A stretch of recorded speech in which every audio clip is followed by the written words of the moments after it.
Okay, we're giving Jackie a seat. All right, hi everybody. It's really nice to be here. Thanks for everybody for coming. And it's an honor to moderate this esteemed panel. I'm really humbled by it. Thank you. I'm Melissa. I lead CJP's Center for Combating Antisemitism, which is based here in this building. We formed in March of 2024 as a local hub, so Boston efforts to respond to anti-Semitism. Our vision is one in which anti-Semitism is socially and politically unacceptable, and we do this by convening local resources, partners, grant making, to work with civic institutions in Boston, universities, K through 12 schools, civic institutions, and workplaces. So it's through that end of work where we have, in particular, been supporting organizers or organizing in those institutions to elevate issues of Jewish identity and anti-Semitism that I've really had the honor of working with many of the folks on this panel as they have worked to organize responses from within their institutions, and that's what we're going to talk about today. They've done that through employee-led resource groups, affinity groups, providing spaces of connection, trainings, and advocating for policy change. So with that, let's get to it. You can read their amazing bios in the bio program, and I will ask each one of you just to briefly introduce your names and titles before I direct questions to you. So just to frame a little bit, I'm going to start with Mark. At CJP in the weeks and months after October 7th, we have been talking about this, but we also received countless calls and outreach from Jewish employees across sectors, healthcare, finance, real estate, law, etc. Not only for support on fighting anti-Semitism and addressing incidents that they were experiencing, but also with a renewed call for action, what they called, or what our volunteers have really dubbed sort of a renewed sense of being heads up Jew inside the workplace. When we surveyed the Boston field last year together with Kalal, we found that 48% of Boston area employees participate in Jewish ERGs compared to 38 nationally. And amongst those, 68% joined after October 7th, which is pretty remarkable. So I want to start with you, Mark, as co-lead and founder of the MGB ERG. What led you to forming the ERG? What led you to identifying this as one of the things that was needed within the institution? So thanks for that question. The background is we all come here with our personal stories from childhood onwards. And family. Basically, I grew up in England, in London, and went to a school where for the first few years there was endemic anti-Semitism at a level that I didn't need to go on. But the point is that it was there and no one ever commented on it. You never went to your teachers about it. You never told your parents about it. It was just part of the schooling. So that's number one. And I knew from there, because of my brothers, that we organized the Jewish community within our school, and anti-Semitism declined enormously. We were 10% of the boys in a boys' school. We organized, so it taught me that lesson. The second lesson is I brought up with family members. My father was born in Jerusalem in British Mandate of Palestine, very strong connections to Israel, relatives who talked about life in Eastern Europe before Israel existed. They didn't talk about it that way, but I knew what it meant. They were in professions or work or whatever where one day in 1938 they weren't allowed to do that anymore. They couldn't work as teachers, they couldn't work as doctors, they couldn't work as lawyers, they couldn't work anywhere. And so the difference between the lack of the state of Israel and the state of Israel was very prominent in my mind. We are unbelievably lucky that we live in a time where the state of Israel exists. Because I can tell you, I don't know, you will have your own family stories about this, but being defenseless in a society as a Jew is not just the word isn't vulnerable, it's actually potentially lethal.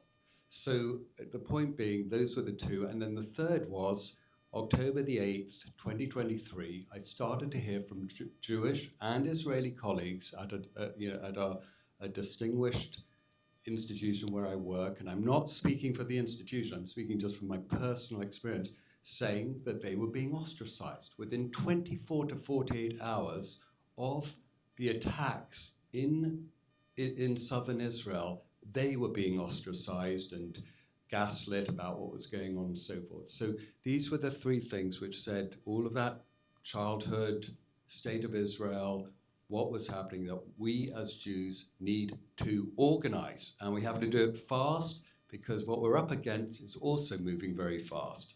Yeah. Thank you so much for that, Mark. One of the things that has really struck me in supporting this movement is not only how different sectors are, but how different each individual institution is, which really speaks to the value of leaders within those institutions. And so I'm hoping, Shira, if you could speak a little bit from your experience within Tufts Medicine on whether that resonates, whether something else led you to also trying to organize the Jewish employees. Yeah, thank you. I'm Shira Daron, Chief Infection Control Officer at Tufts Medicine Health System, and I organized with the support of Rodrigo, who you'll hear from the Tufts Medicine DEI office, the Jewish ERG at Tufts Medicine, and you know, what was striking to me is that some of the people who joined our ERG, and we have about 60 people across the system, come from a place of not having much of a Jewish community outside of that ERG, like myself. I don't belong to a synagogue. I haven't been engaged in Jewish organizations. But most of them do. Most of them are very involved in things like their synagogue, Jewish organizations, and nevertheless, they still really needed that Jewish community within the workplace, really needed it. And Michelle talked about that earlier.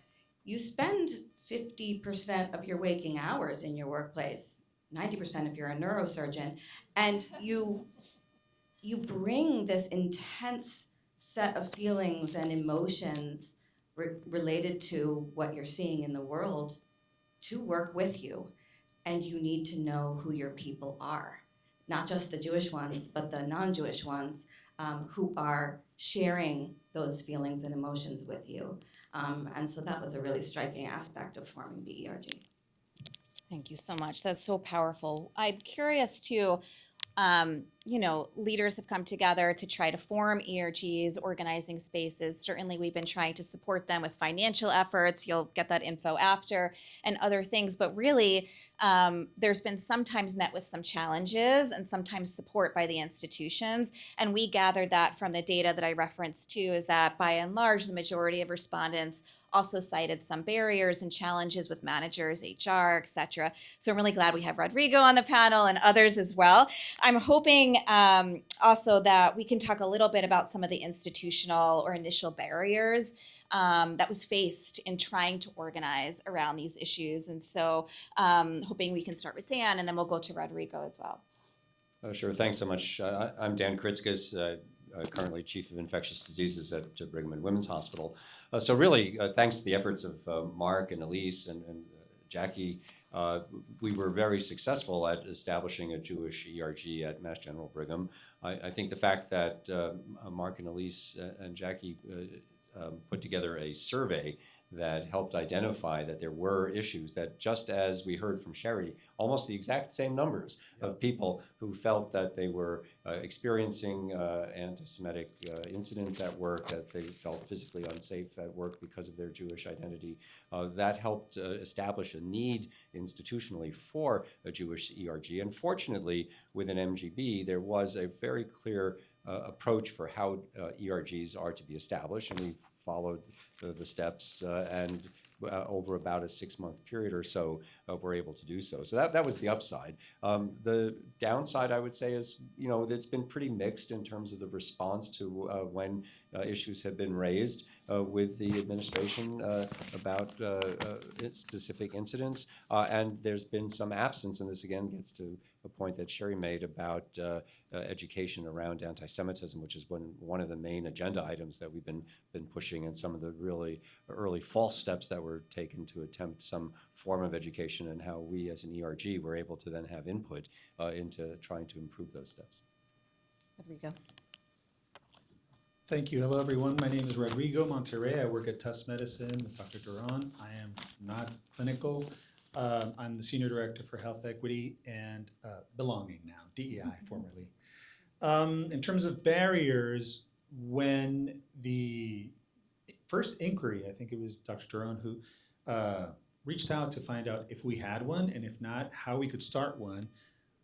The response was, no, we don't have one, and here's the process. And very quickly, it just, we were able to check all the boxes for what was the established process, and yet leadership said no.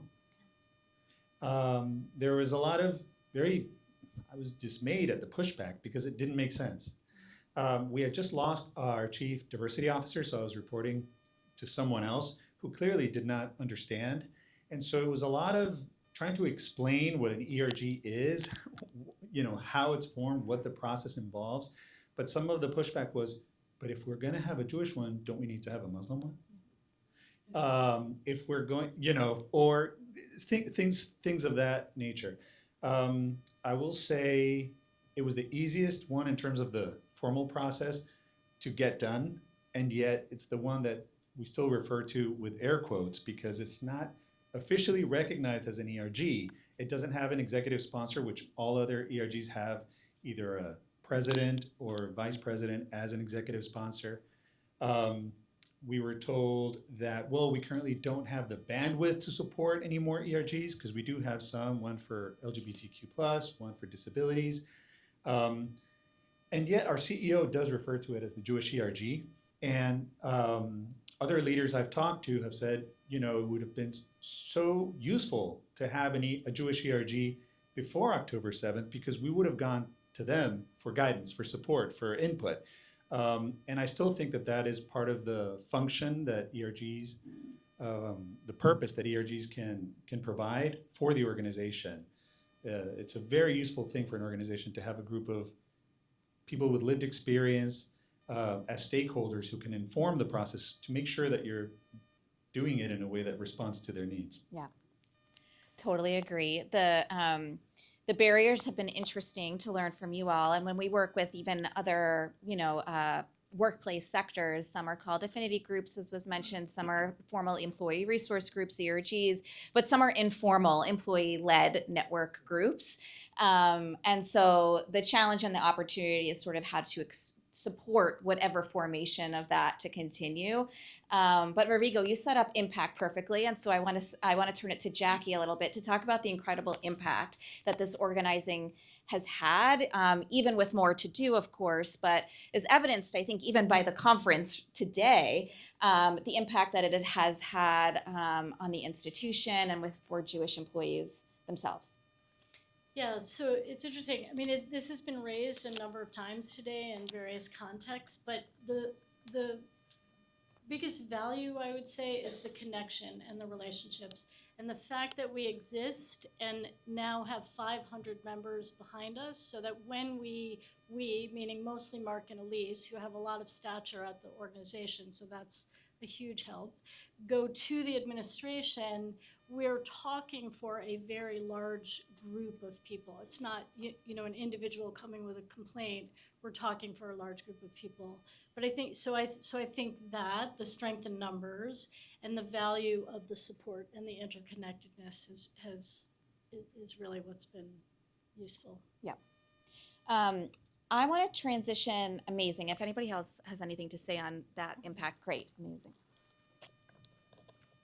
Just quickly, and really, this is to Soraya, is that the allyship, the people within the administration around who became allies as a result of that, non-Jewish professionals who began to understand what we were going through establishing an employee resource group. I think that was another big plus, because without that visibility, it would have been hard to establish that side of allyship. I'll just add to that, that's been a process. Wouldn't you agree? I mean, it's taken some time to deliberately educate them, explain. We've had lots of partners come through. We've had CJP, we've had ADL, we've had Project Shema. We've had lots of folks talking to them, and they finally get it. But it took time, and yeah, they slow rolled it, I would say. Yeah, and I'll just say I've personally witnessed some of that impact that you just referenced, Mark, from even being together with you both and MGB's leadership, and just the impact that it had and the credibility that you had to speak on behalf of the ERG and the ways that they were listening to the issues and concerns. You could see sort of elevated, speaking of collective impact, if you will. So besides the employee resource group, affinity group, quotes ERG, what are some other ways that you're organizing within your institution between, I know, education that you're advocating for, policy change, et cetera, that we can leave some folks with? Rodrigo, since you have the mic, if you want to jump in. Sure. Well, I think our Jewish ERG has played a role in just about everything else that we've been doing outside of the ERG. For example, we now hold a system-wide gathering around Jewish Heritage Month.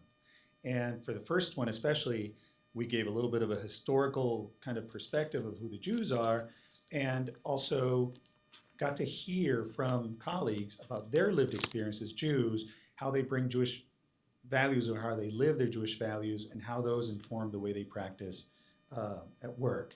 And then for the second one, we actually are at the beginning gave lots of data, some from AJMA and other sources, about anti-Semitism and anti-Semitism in healthcare. So we are educating the staff and the leadership in these events. We've also partnered with other departments, for example, our spiritual care department, so that we can celebrate Jewish holidays and high holy days in a way that's visible.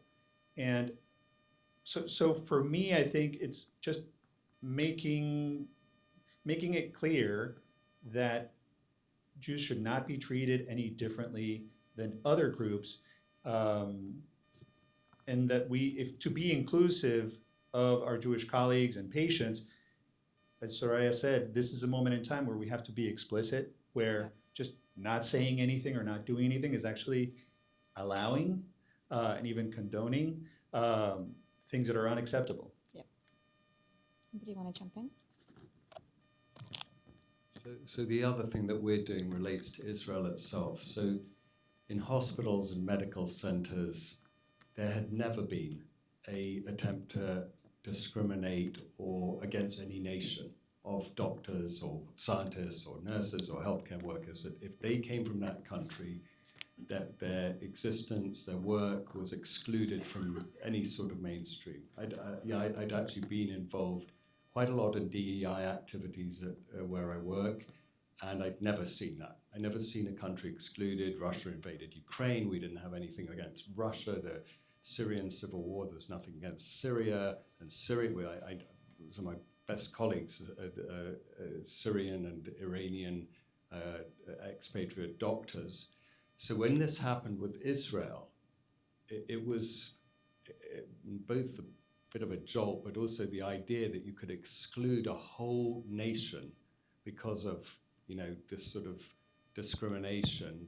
It was a shock. And we immediately, again, started to organize this, led by two amazing professors at MIT, an organization called Kalaniot, which sets out to foster and support collaboration between academic institutions in this country and Israeli academic institutions. Why were we canceling some of the great academic institutions and medical institutions of Israel because of all of this? It was counterintuitive, made no sense, it seemed absolutely wrong.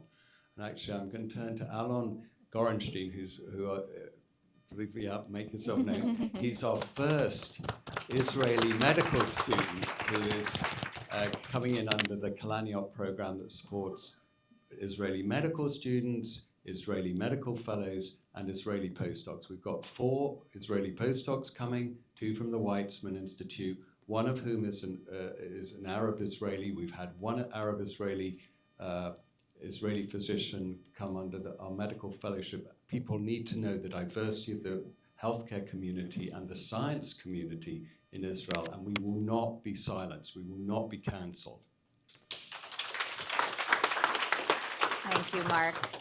Okay, I know we're running short on time, Jackie. Okay, so if this conversation about ERGs, affinity groups, has sparked interest, questions, we at CJP are actually going to host the second annual ERG leadership convening in February, where we're going to spend an entire day digging just into ERGs. But before I open it up to just one question from the audience, I'm just going to ask us to go quickly down and share one piece of advice that you can with the audience if somebody's interested in organizing within their institution, whether through an employee resource group or some of the other things that you mentioned today. I'll start briefly since I have the mic. I would just say inclusivity and persistence. Amazing, Dan. Yeah. Yeah, really quickly, understand that people come to your ERG with very different goals. Sometimes those goals are at odds. Yeah. So for example, some people want to do advocacy, some people don't want to be put to work. Some people want to talk about the things that are upsetting them, other people want to only talk about positive things. And so it's very tricky to navigate those differences. Kind of stole mine. I'll just share an anecdote to illustrate what Shira said. At one point in one of the meetings where we were talking about, things that needed to get done, I said, well, who would like to volunteer to help with, we're planning this, we're doing that. And somebody in that meeting raised their hand and said, how dare you ask us to do for you when we are here because we have unmet needs? And that put me in my place. I said, not what I meant, but yes, I understand. Allies are important for a variety of reasons. In my just training around DEI things, we talk about not putting the onus or the burden of solving the problem on the people who are actually being marginalized or disempowered by that issue. And so, although we are asking and encouraging everyone to speak up, to form an ERG, to take action, know that you shouldn't feel like it's your job to fix the problem. It's everyone's job. I was recently part of the special commission held a hearing, and we heard from a group that is a non-Jewish affiliated group organizing in Lexington because they see anti-Semitism as a community problem, as something that is affecting their town, their community. And so I think we need to do that. But ERGs are a great way to do that. Yeah. Well, I was going to also say persistence that Dan said, but also build a good team of folks. So, and I really credit Mark and Elise to this, that there are founders and leaders, but we have a core kind of executive group. Several are here today: Judy Greenberg, Carol Ehrlich. Dan and I both meet with that core team, but we really listen to each other, pay attention, and we use each other's strengths. The other piece of advice I would give, and sometimes you have control over this, sometimes you don't. Have leaders that are super established. So the fact that at least three of our leaders, Dan, Mark, and Elise, are full professors at Harvard Medical School is not. It's not common. That's a very difficult, hurdle. So it gives them a true voice and a lot of clout. Go ahead, Elise. You said something I was going to say. Yeah. I just want to end with a joke. Do you want to? I wanted to end it with a joke. Okay, this is how we work together. So I just have to say, I became like a full professor a few years ago, 4 years ago, and my kids at that time, we were teenagers, said to my husband, because we were going to my virtual promotion celebration, my daughter's like, "Are you famous?" And I'm like, "No." And my son's like, "So are we rich now?" And my husband's like, "No." And then my husband said, "Ask mom if she has job security now because Harvard doesn't have tenure." So we were all kind of laughing, so full professor didn't give me the riches, fame, security, but it did give me the ability to co-found the ERG with Mark and just go up in front of leadership and have a voice to protect others who in the medical hierarchy are very vulnerable. No, I was, and Jackie's heard me say this, but one of our fantastic things in our community is how we do come together and we network with each other. That's fantastic. But I regularly say to Jackie to always look on the bright side of life. It's a Monty Python movie line, but nevertheless, the most important thing is we do have a phenomenal sense of humor, and there have been maintaining that while facing the adversity is an extremely important point, especially as heads-up Jews that we are. Thank you.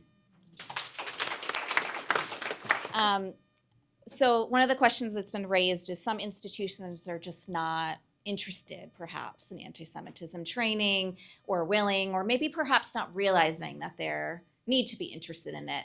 I guess I'm wondering if you both mentioned sort of barriers that you faced within your respective institutions. If you could just maybe end on a word there with respect to how to open the seeds of conversation to explore willingness and interest in learning more.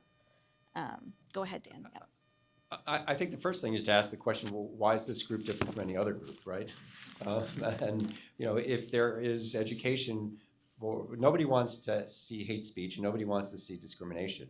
And we've, as has been pointed out, been so much at the forefront of efforts against hate and discrimination. So when that is directed against us, why shouldn't that also be the case? And to also help educate leaders in organizations that it's much more than just being a religion, it's much more than just being an ethnicity, it's much more than just being a subnational group. And because it's so complex, it doesn't really fit that mold. Yep. And so those are, I think it's important to highlight those points. Yep, agree.